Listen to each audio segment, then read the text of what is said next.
Acho que a vida cristã ela está firmada exatamente na oração. Quando a gente canta "Quando tudo deixares no altar", é porque não existe vida cristã sem oração. Boa parte dos cultos costuma ser a adoração, louvor, a pregação, mas tudo isso é feito em oração. E hoje nós vamos meditar exatamente em cima de uma oração, a oração de Abacuque. Abacuque é um livro que mexeu comigo de ontem para cá, e Abacuque tem apenas 3 capítulos. E os 3 capítulos são 3 orações. Eu fiquei animado para pregar sobre o capítulo 3, mas, na verdade, eu fiquei animado em fazer uma série de mensagens em Abacuque. 3, um livro curto, você pode ler o livro de Abacuque hoje à noite, antes de dormir, mas é um livro muito interessante. E eu estava tentado fazer essa série de mensagens, mas decidi que farei, não hoje, mas farei. Eu quero ler o capítulo 3, versículos de 1 a 4, que diz assim: O profeta Abacuque entoou esta oração. Ouvi a teu respeito, Senhor. Estou maravilhado com tuas obras. Neste momento de tanta necessidade, ajuda-nos outra vez, como fizeste no passado, e em tua ira lembra-te da tua misericórdia. Vejo Deus atravessar os desertos, vindo de Edom. O santo vem do monte Parã. Seu esplendor envolve os céus e a terra se enche do seu louvor. Sua vinda é radiante como o nascer do sol. Raios de luz saem das suas mãos, onde está escondido o seu poder. Interessante que a minha atenção para o livro de Abacuque foi atraída através de uma música que eu gosto muito. Tem uma música que diz assim, a letra dela: Santo Espírito, nosso amigo, vem aquecer os corações, vem com cura e todo o seu poder, vem manifestar os seus sinais. O que dizer? O que fazer quando ele vem aqui? Mais que ser bem-vindo, nós te desejamos outra vez aqui. Agora, essa música foi gravada por vários cantores evangélicos, ditos gospel. Mas o André Aquino, na hora de um momento da música, ele faz uma ministração, e ele então cita nessa ministração Abacuque 3:2, para fundamentar que Abacuque invocou que o Senhor fizesse de novo na sua geração. Com isso, ele conclama a todos que estão participando da adoração, quando ele gravou esse CD: vamos fazer como Abacuque, invocar de novo para Deus fazer de novo na nossa geração. E como essa música fala muito no meu coração, eu ouço ela quase todo dia, às vezes mais de uma vez ao dia. E quando ele cita lá no início, como diz Abacuque 3:2, aí eu falei, deixa eu ver o que é que Abacuque 3:2 diz. E quando olhei, neste momento de tanta necessidade, ajuda-nos outra vez. Como fizeste no passado, faz de novo. Faz de novo. O teu povo clama a ti mais uma vez. Faz de novo. Por isso o nosso tema nessa noite é renovando a esperança na grandeza de Deus. E aí eu preciso que nós nos situemos no livro de Abacuque, porque o profeta Abacuque é um dos profetas menores. Na Bíblia tem uma divisão entre profetas menores e profetas maiores. Você sabe a diferença disso, Alessandro? Não? Você, mulher do Alessandro, sabe? Também não? Você sabe por que profetas menores e maiores? Michael. Os chegados do Senhor, eles não estão chegados. Muito bem. Claudeni. Não sabe. Dene. É bem fácil essa pergunta. Fala. De livros não, quantidade de capítulos. Tamanho do livro. Então, esse profeta menor tem só 3 capítulos. Isaías é um profeta maior, tem 66 capítulos. Quando alguém estiver falando sobre os profetas menores, não tem nada a ver com o tamanho deles, não tem nada a ver com a aproximação deles de Deus, tem apenas a ver o número de capítulos. Mas ele vive em um tempo que me parece ser um tempo parecido com o tempo que nós vivemos. Um tempo de turbulência. Um tempo de injustiça lá em Judá. E quando a gente vive tempos atribulados e tempos de injustiça, nós começamos a questionar. E quando a gente se sente injustiçado na nossa vida, nós começamos a questionar a Deus. Quando alguém perde alguém querido, um pai, uma mãe, um irmão, um filho, a gente sente como se isso fosse uma injustiça. E muitos dizem, por que Deus levou? E quando isso acontece, a nossa tendência é responsabilizar Deus e muitas vezes questionar Deus. E quando a gente avalia e compara a nossa vida com a vida do outro, a gente começa inclusive a condenar a Deus pela prosperidade do outro e quase sempre a prosperidade do ímpio, do não cristão, do não devoto, do não dedicado. E aí a gente diz assim, por que a pessoa que não leva Deus a sério está prosperando enquanto o justo está passando por sofrimento? Só que essa ideia é uma ideia também muito irreal. Ninguém sabe o sofrimento que o outro está passando. Eu já vi pessoas bonitas, bem vestidas, com um sorriso nos lábios e angústia no coração. Já vi alguém aparentemente abatido, sofrendo, e com uma gratidão. Eu visitei agora a Tati e o João Pedro.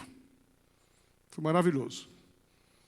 Nós fomos ali apenas agradecer a Deus, e ela já botou aí nos aplicativos a gratidão pelo livramento que ela sofreu naquele acidente. Cheia de dores ainda.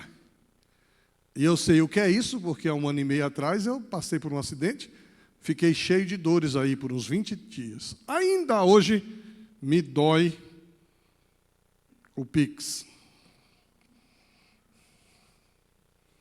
Eu estava pregando em Mato Grosso do Sul. Final da coluna. O Cox. Eu estava pregando lá e eu confundi Cox com Pix. E aqueles pastores do Mato Grosso do Sul não valem muita coisa? Toda vez que me vê, e aí, rapaz, como é que está o Pix? Falei, o número é esse, pode transferir. Mas aquele momento era um momento de gratidão, apesar de ser um momento de dor, de tristeza, é um momento de alegria. Então, o Abacuque vive nesse contexto, um contexto nacional onde há injustiças prevalecendo, agitação, turbulência, e ele vê os ímpios prosperando e os dedicados a Deus passando por injustiça, por sofrimento. E Deus responde à oração de Abacuque. Interessante que Abacuque ora, Deus responde à oração de Abacuque. Mas a resposta não é talvez aquela que eu e você gostaríamos de ouvir, se estivéssemos no contexto de Abacuque. A oração de Abacuque é por livramento. Até quando, Senhor, o ímpio vai prosperar? Até quando vamos viver essa realidade? Como o Senhor fez no passado, faz de novo, Senhor. Aí Deus responde que usará a Babilônia para julgar Judá. Vai usar a nação pagã, uma nação idólatra, uma nação que não teme a Deus, uma nação que quer ver o mal do povo de Deus. Aí Deus diz, eu vou usar a Babilônia para julgar a nação de Deus, que é Judá. Mas Deus diz, depois julgarei também a Babilônia no devido tempo.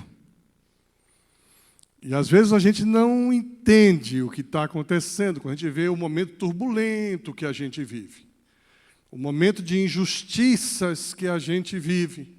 E a gente vê, inclusive, pessoas exercendo autoridade sem nenhum temor ao Senhor.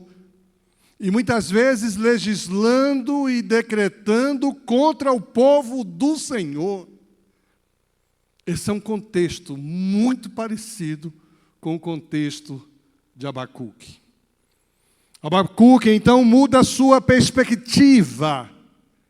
Ele, então, agora não está mais preocupado com a injustiça, ele não está mais preocupado com o livramento do sofrimento, mas ele agora volta-se, ele move-se da queixa para a oração. Quando alguém está se queixando muito da vida, eu costumo orientar que ele precisa orar mais. A vida está ruim? Ore mais. E a gente que faz gabinete, né, pastor Nildo? Eu já atendi gente aqui chateada porque estava sem emprego há mais de 4 meses. Pastor, ore para Deus abrir uma porta de emprego. Falei, mas você está escolhendo emprego? Não, pastor, qualquer porta que Deus abrir, eu quero.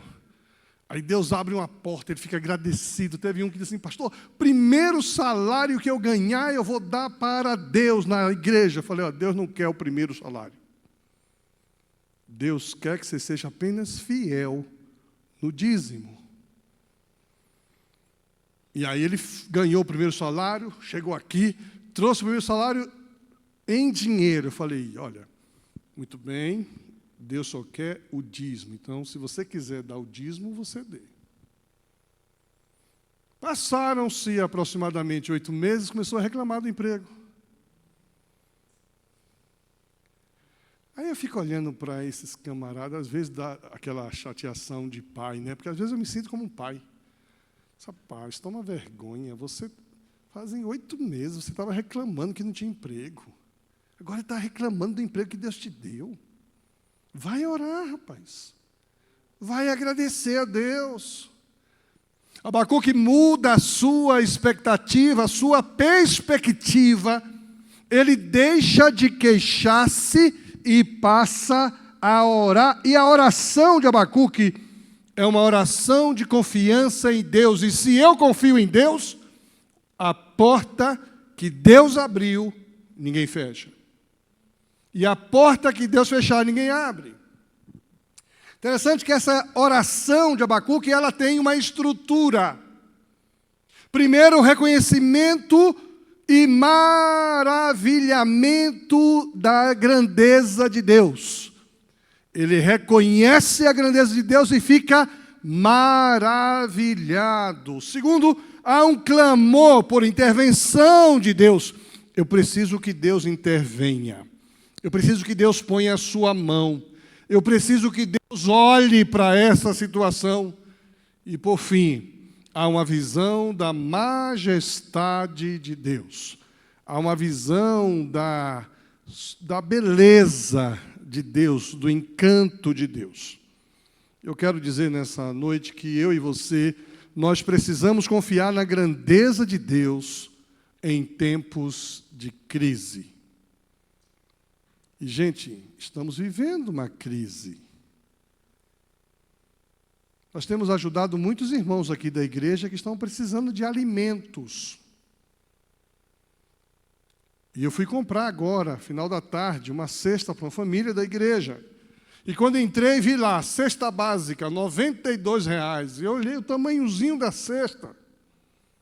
Falei, que é isso? Com 92 eu compro muito mais do que isso. E fui comprar. R$ 290. A inflação está elevadíssima. Inclusive, vou gravar um vídeo agora lançando a campanha de a gente reabastecer o nosso estoque de cesta. Porque só essa... Eu falei domingo, né? E não fiz a campanha. Vou fazer hoje, depois do culto. Eu preciso só de 20 cestas agora. Mas cada cesta, R$ 90. É uma crise que estamos vivendo. Uma crise, começam a querer cobrar impostos agora do Pix. Uma notícia do Banco Central ontem, o Pix para aparelhos novos será limitado a R$ 1.000 por dia. Você não pode transferir em Pix mais do que R$ 1.000 por dia.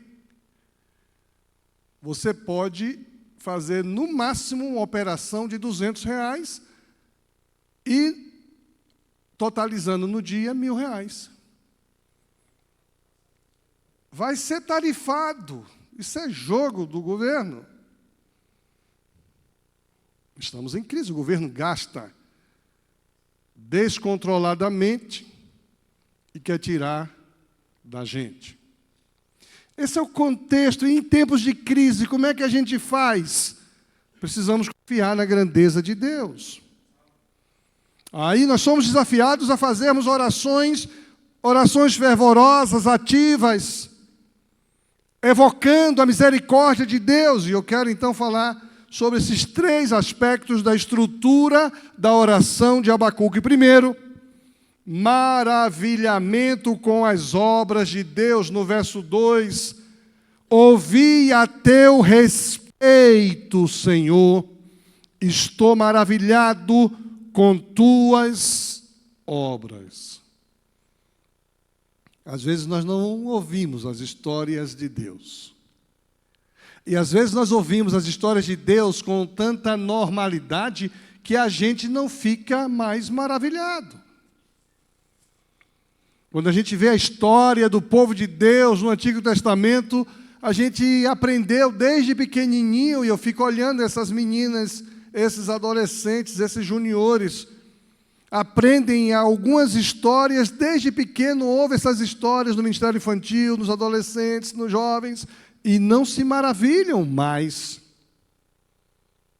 Por isso, Abacuque reflete sobre as ações poderosas de Deus no passado. Desde a criação, depois da libertação do povo do Egito, na conquista da terra prometida, ele destaca cada intervenção divina e dá um testemunho da fidelidade e do poder de Deus. Ele olha as maravilhas de Deus, como, por exemplo, como Deus conduziu o seu povo através do Mar Vermelho, em Êxodo 14. Aquilo é maravilhoso, gente. Um dia, pastor Nassif, pregando sobre esse texto, ele me fez ver a imagem do mar aberto. Porque hoje os críticos literários, existe uma corrente teológica que diz que o mar não secou, o mar não abriu, ele diz que o mar secou. O mar baixou, foi uma maré baixa. A corrente histórico-crítica, corrente teológica histórico-crítica, não trabalha com a ideia de que Deus soprou o vento a noite toda, diz o texto bíblico, e o mar se abriu. Eles dizem o seguinte: não, a maré baixou, o povo de Deus passou, e lá na frente o povo de Israel, ou do Egito, Faraó veio, e quando veio, o mar começou a encher, não deu tempo de eles saírem e morreram todos. É mais difícil acreditar nisso do que acreditar na ação de Deus. E às vezes a gente, já dizia um pastor, cientista da NASA, é mais difícil você crer na evolução, na teoria da evolução, do que na teoria da criação. Tem mais coisas insustentáveis do ponto de vista científico na teoria da evolução do que na teoria da criação. Feitos do passado, a provisão de maná no deserto. O maná sustentava toda aquela nação. Interessante, tem gente que come a mesma coisa todo dia. E se não variar o que come, fica com deficiência. Uma vez eu encontrei uma mulher muito bonita, uma senhora, que começou a perder o cabelo e foi no médico, e chegou lá, foi que descobriu. Ela não comia feijão. Perdeu o cabelo. Tem gente que come a mesma coisa. O único alimento que você pode comer sem precisar comer outra coisa, está provado agora, é o ovo. Fora isso, os demais alimentos você tem que complementar. Diz que o ovo tem todas as proteínas e minerais que o ser humano precisa para viver. E um dia eu fui inventar de comer ovo de manhã, de tarde, de noite, segunda, terça, quarta, quinta, sexta.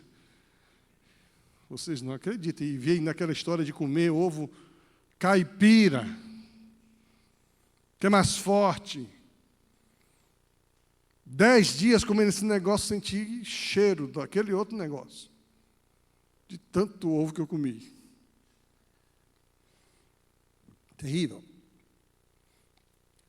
Mas Deus sustentou o povo dele, comendo a mesma coisa, todos os dias. Todos os dias.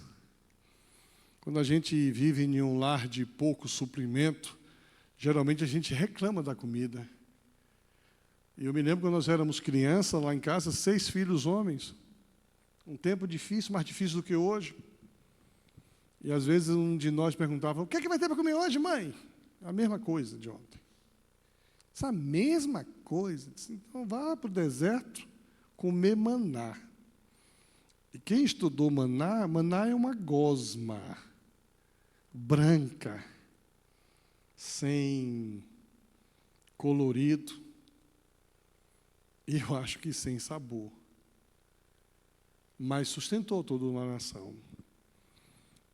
Conquista de Jericó, em Josué 6, daquela maneira extraordinária, que as muralhas caíram. Mas trazendo para a sua vida pessoal, quais foram as intervenções divinas na sua vida? Você consegue identificar o que foi que Deus realizou no seu viver? Qual foi a circunstância em que Deus colocou a sua mão? Eu teria aqui inúmeras experiências para contar do que Deus fez na minha vida, na vida da minha família. Experiências para contar do que Deus fez na vida da nossa igreja e tem feito. Isso requer de mim que eu cultive a gratidão, e a gratidão fortalece a fé e renova a esperança. A gratidão fortalece a nossa fé e renova a nossa esperança. Por isso, quando alguém começa a reclamar muito da vida, é uma pessoa ingrata. Quando o filho reclama muito dos pais, ingrato. Quando um crente reclama muito da igreja, ingrato. Quando um pastor reclama muito da igreja, ingrato. E quando a igreja reclama muito do pastor, não vou falar, para não ser demitido. A ingratidão costuma ser a melhor palavra que o inimigo gosta de ouvir na boca de um crente, é a ingratidão. Precisamos cultivar a gratidão, e ela fortalece a nossa fé, renova a nossa esperança, como o Senhor fez no passado, faz de novo, Senhor. Como o Senhor realizou no passado, realiza de novo, Senhor. Segundo ponto da oração dele, ainda no versículo 2, é o clamor que ele faz pela ajuda e pela misericórdia de Deus. Neste momento de tanta necessidade, ajuda-nos outra vez, como fizeste no passado. E na tua ira, e em tua ira, lembra-te de tua misericórdia. Ou seja, Abacuque reconhece a crise presente e a necessidade da intervenção divina, e ele sabe que quando Deus intervém com justiça. Deus intervém com ira. Eu aprendi isso muito cedo. Horrenda coisa é cair na mão do Deus vivo. Aprendi muito cedo. Meus pais me ensinavam sempre a não falar o nome do Senhor em vão. A não sair da minha boca nenhuma palavra torpe. Para não mentir, não fofocar, não falar mal dos outros. Porque horrível coisa é cair na mão de Deus vivo. Deus julga.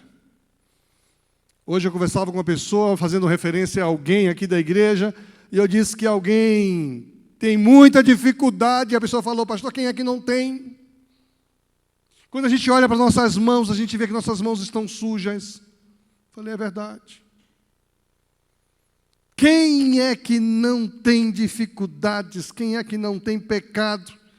Quem não tem pecado, atira a primeira pedra.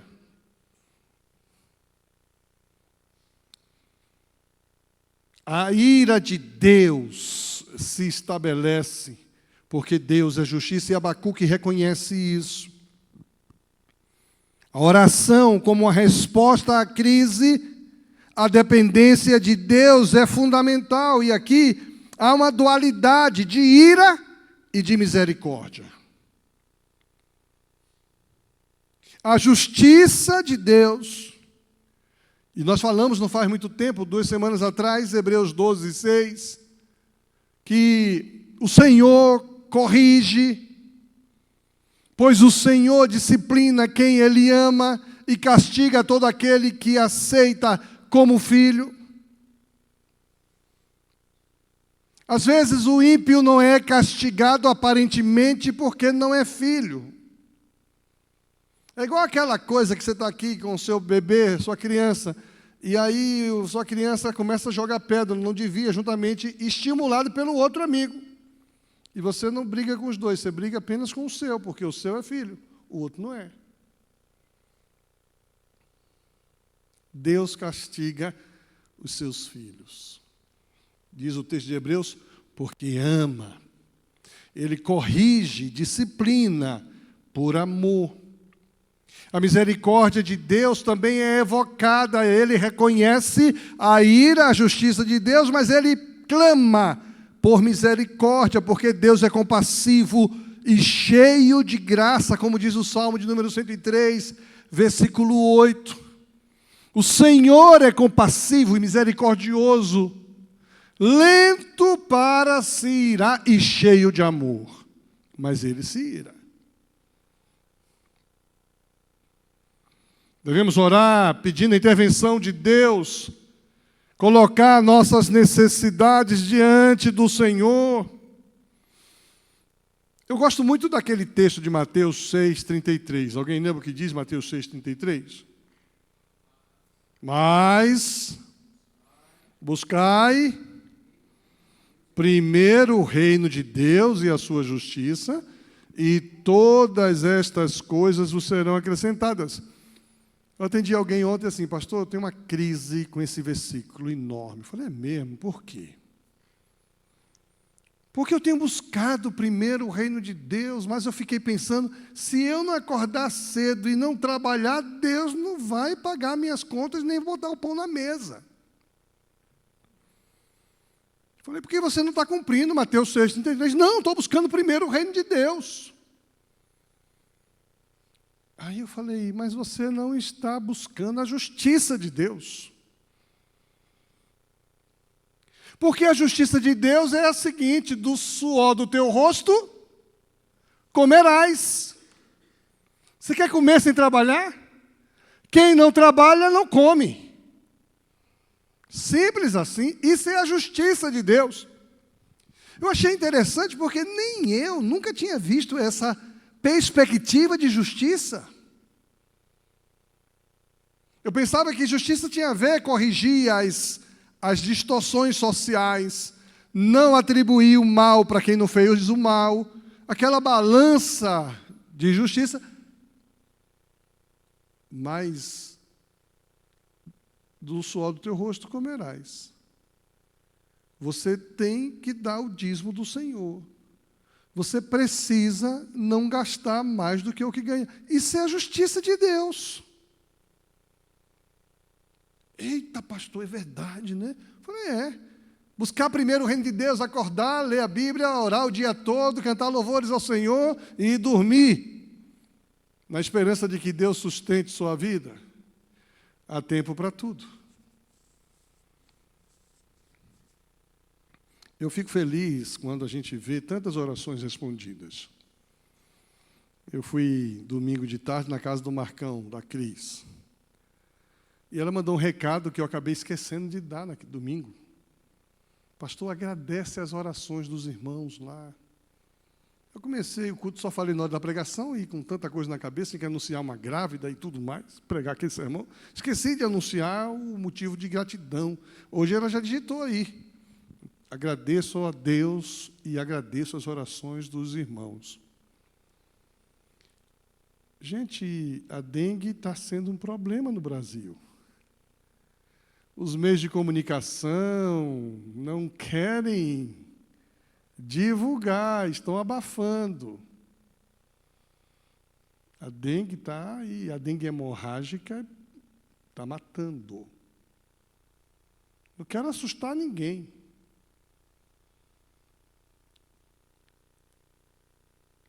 Quantas bênçãos Deus tem derramado sobre nós, porque nós temos orado e Deus tem ouvido a oração. Exemplos de orações respondidas, inúmeras orações respondidas.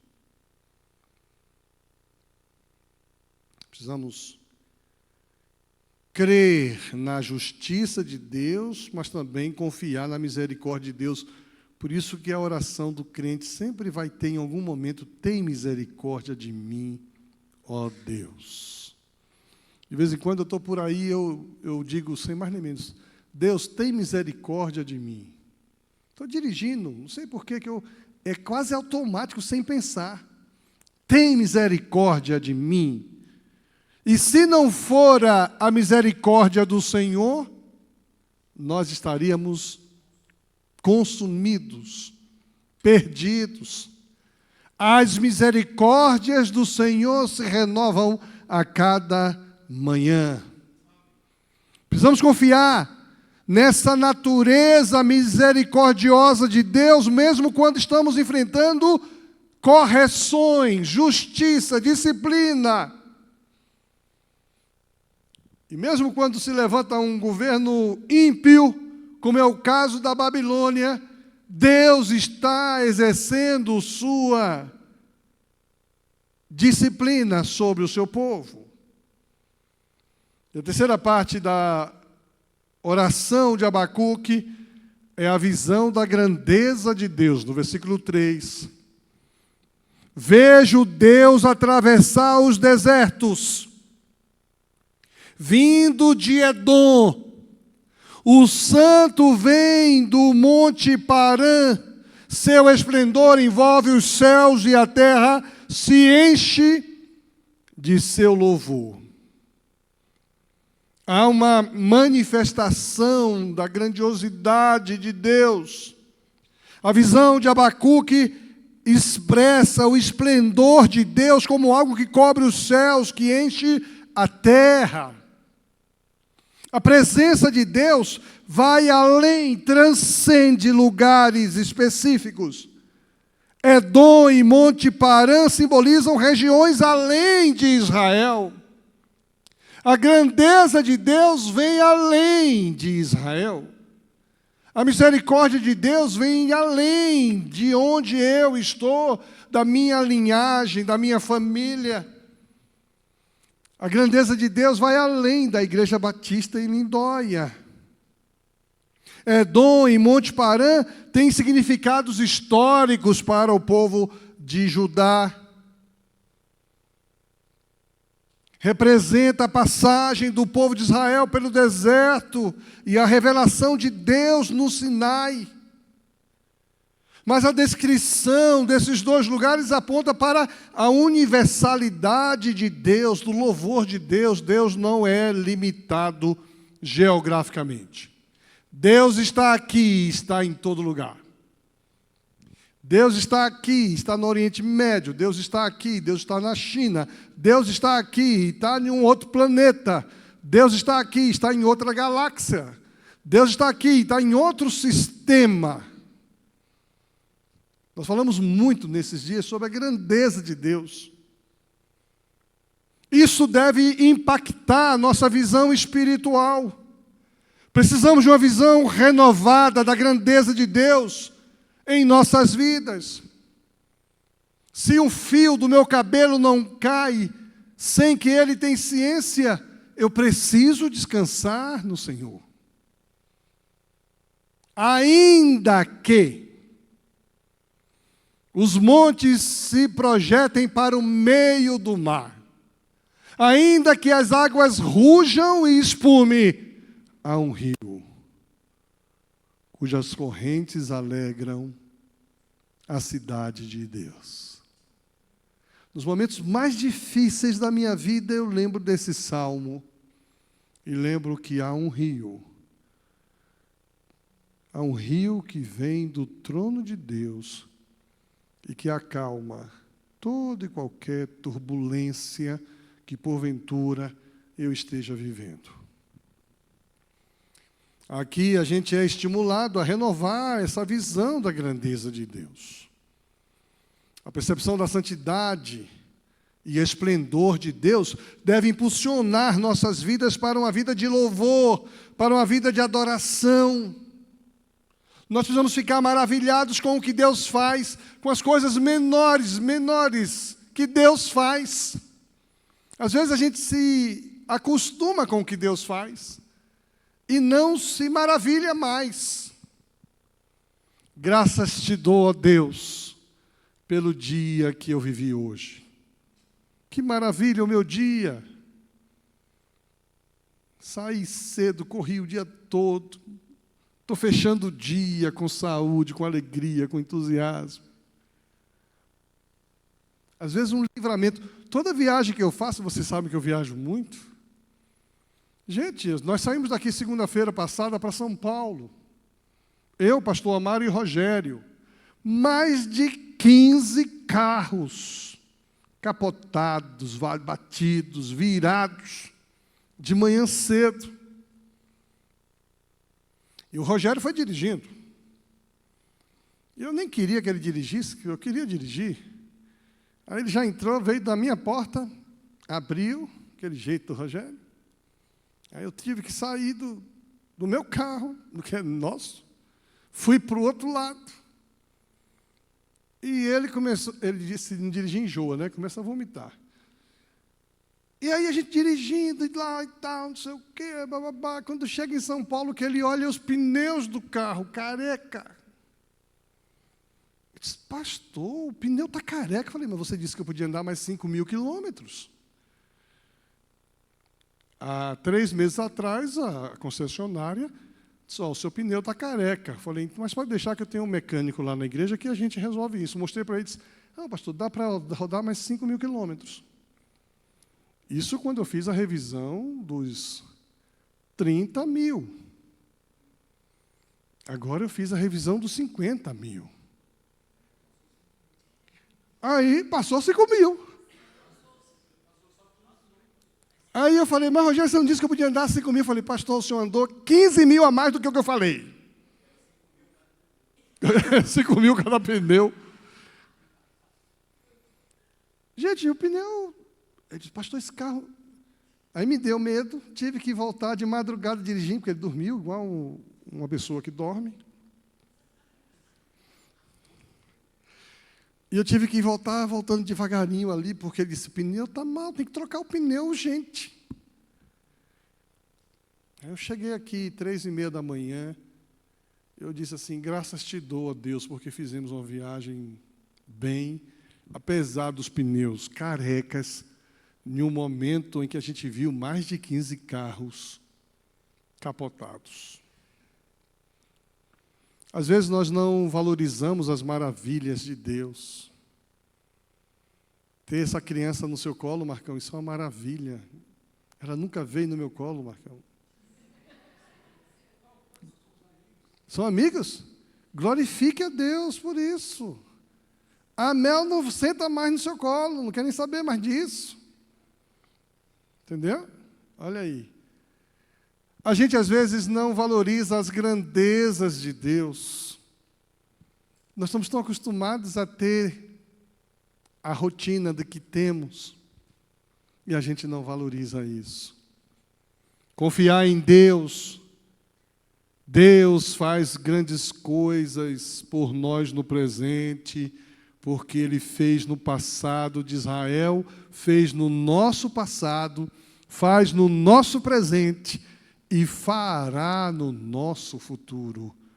Precisamos confiar em Deus. Recebe, Pai de amor, a nossa gratidão pelas maravilhas que o Senhor tem feito em nossas vidas, em nossas famílias, em nossa igreja. Obrigado a Deus pelas bênçãos que o Senhor tem dispensado sobre nós. Queremos, Senhor, a Tua presença em nosso viver. Alguns de nós precisamos da intervenção do Senhor sobre nós. Alguns precisamos da intervenção do Senhor sobre nossas casas, nossas famílias. Alguns vivemos necessidades no presente e nós confiamos na ajuda que vem do Senhor. Por isso, Deus, nós queremos exaltar a grandeza do Senhor, a Sua santidade, exaltar o Teu amor, o controle que o Senhor tem sobre todas as coisas que nos envolvem. E ainda que a gente não compreenda algumas situações, louvado seja o Senhor, porque grandes coisas o Senhor tem feito por nós, e nós sabemos que o Senhor continuará a fazer. Precisamos, Pai, da Tua misericórdia. Precisamos da Tua intervenção com justiça, mas também com misericórdia. Em momentos difíceis como esses que vivemos, queremos que o Senhor intervenha em nome de Jesus. E ainda que a gente não perceba direito a Tua intervenção, ainda assim, exaltaremos o Teu nome. Louvaremos ao Senhor, glorificaremos o Senhor, porque o Senhor está sentado em um alto e sublime trono. A orla da Tua santidade enche a terra. Louvado seja o nome do Senhor. Pai, recebe o nosso culto, nosso louvor, nossa adoração, em nome de Jesus. Amém.